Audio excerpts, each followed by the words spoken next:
When I arrived in the United States in 1925, I was not qualified to enter any university. As a matter of fact, I was studying for my London matriculation. At that time, I got through Western Boys High School, now Methodist Boys High School. And the highest class there was for junior Cambridge. So I entered Storer College, which was a junior college.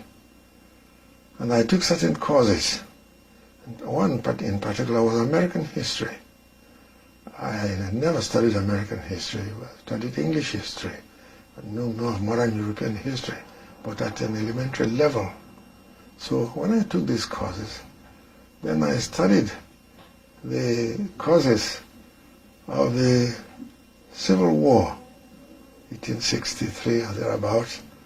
And then when Abraham Lincoln was president, and I read most of his speeches in his writings, and he kept on talking about equality of the human race, equality of Americans, that the American Constitution was made to apply to all citizens, irrespective of their status in life or their race or their language or their culture. Well, then I was 21, young, it's true, but this made an impression on me. And I said, well, that if I were able to get through and obtain admission into any university, that a place like Lincoln would help me.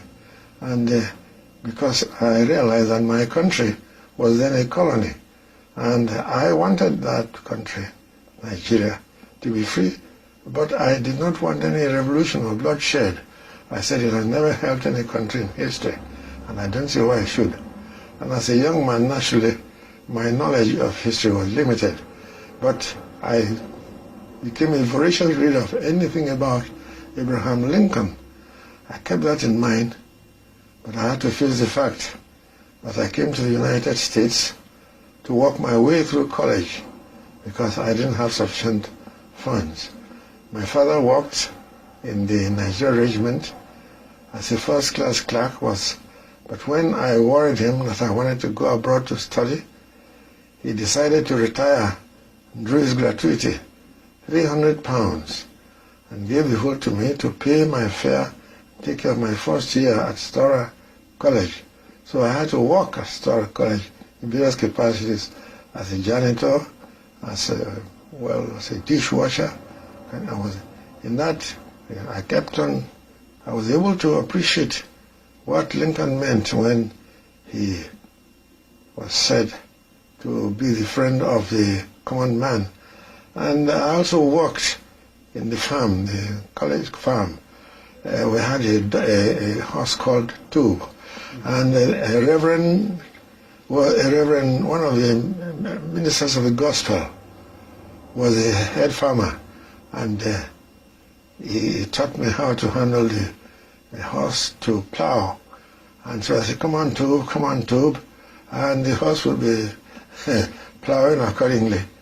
So I said, well, Abraham Lincoln must have suffered a lot because he worked his way through school and he came from parents who were not very wealthy. But I kept that in the background and paid attention to my studies. But these practical problems and what I did impressed me a great deal, that I said I should know more of this man, that a university was named after him. I was thinking of a university that I would attend, but I hadn't the funds, so I remained in Storer College.